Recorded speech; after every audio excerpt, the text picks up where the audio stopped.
तो चलिए आज चलते हैं जैसलमेर, जिसे कहते हैं स्वर्ण नगरी। आज की कहानी एक ऐसे दिन की है ना, जिसमें रोमांच भी था, मुश्किलें भी थी और किस्मत किस्मत का तो खेल ही अलग था। तो शुरू करें ये दास्तां। ये एक लाइन ही इस पूरे दिन के उतार चढ़ाव को बताने के लिए काफी है। मतलब सोचिए, एक तरफ तो ऐसी ठंड थी कि बस पूछिए मत, और दूसरी तरफ रेगिस्तान का वो सुनहरा जादू जो किसी का भी इंतजार कर रहा था। तो इस कहानी की शुरुआत किसी खूबसूरत सुनहरी सुबह से नहीं होती है। नहीं, इसकी शुरुआत होती है एक बहुत ही ठंडी और मुश्किल रात से। जैसलमेर तक की जो रात भर की ट्रेन यात्रा थी ना, अरे बाप रे, वो किसी अग्नि परीक्षा से कम नहीं थी। पता है, खिड़की में एक छोटा सा छेद था और वहां से जो बर्फीली हवा आ रही थी वो सीधा हड्डियों तक को कंपा रही थी। और दो कंबल ओढ़ रखे थे, फिर भी वो ठंड के आगे एकदम बेअसर थे। पूरी रात सच कहूं तो बस कांपते हुए ही गुजरी। और फिर सुबह के 5 बजे आखिर हम जैसलमेर स्टेशन पर उतरे। अब सोचिए, सुबह के 5 बजे का अंधेरा और वो ठंड, उसने सफर की थकान को जैसे और भी ज्यादा बढ़ा दिया था। तो यहाँ पर उम्मीद और हकीकत का फर्क एकदम साफ नजर आ रहा था। अरे भाई, जैसलमेर का नाम सुनते ही दिमाग में एक गरम सुनहरी जगह की तस्वीर बनती है ना? लेकिन हमारा स्वागत हुआ एक ऐसी सुबह से जो सच में जमा देने वाली थी। अब जैसे ही स्टेशन से बाहर निकले, होटल एजेंट्स ने घेर लिया। खैर, एक से बात तय भी हो गई, लेकिन जैसे ही होटल पहुंचे वो लोग तय दाम से ज्यादा पैसे मांगने लगे। मतलब दिन की शुरुआत ही एक ऐसे निराशाजनक अनुभव के साथ हुई और हमें वहां से निकलना पड़ा। और अब यहाँ से कहानी का दूसरा चैप्टर शुरू होता है। एक ऐसा चैप्टर जो पूरी तरह से अनएक्सपेक्टेड था। जब ऐसा लग रहा था कि सब कुछ गलत हो रहा है, ठीक तभी किस्मत ने अपना खेल दिखाया। जरा सोचकर देखिए, पहले तो ठंडी सड़कों पर भटक रहे थे, फिर कुछ अजनबियों के साथ आग के पास बैठ गए, और बातों बातों में क्या पता चलता है कि वो लोग तो अपने ही गांव के हैं। अरे, ये सिर्फ एक इत्तेफाक तो नहीं हो सकता है ना? सच में ये एक ऐसा पल था जब लगा कि ये महज एक इत्तेफाक तो हो ही नहीं सकता। उन लोगों ने न सिर्फ गर्मजोशी दी, बल्कि तैयार होने के लिए एक साफ और सस्ती जगह खोजने में भी हमारी मदद की।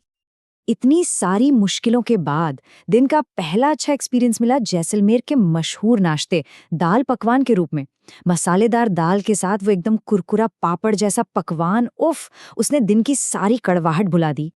तो चलिए अब दिन के उस हिस्से की बात करते हैं जिसका सबसे ज्यादा इंतजार था, यानी असली रोमांच की शुरुआत। लद्दाख में बुलेट चलाने का सपना तो बहुत लोग देखते हैं, सही कहा ना? तो बस सोचा गया कि क्यों ना इसकी शुरुआत यहीं से की जाए। तो बस रॉयल एनफील्ड किराए पे ली गई और साम सैंड ड्यून्स की तरफ का सफर शुरू हो गया। दोनों तरफ रेगिस्तान, खुली सड़कें और आसमान में रंग बिरंगे पैराशूट्स। सच बताऊं, ये नज़ारा किसी फिल्म के सीन जैसा ही था। रास्ते में हमारा पहला स्टॉप था कुलधरा, एक ऐसा गांव जिसे प्रेतवाधित यानी हॉन्टेड कहा जाता है। इसके पीछे एक कहानी है। कहते हैं कि लगभग 300 साल पहले यहाँ के पालीवाल ब्राह्मण एक ही रात में इस गांव को हमेशा के लिए छोड़कर चले गए थे, और जाते जाते उन्होंने श्राप दिया कि यहाँ फिर कोई नहीं बस पाएगा। आज भी उस जगह की खामोशी में ना एक अनकहा सा रहस्य महसूस होता है। तो एक मुश्किल सुबह के बाद जो शाम का इनाम मिलने वाला था, वो बहुत ही जादुई होने वाला था।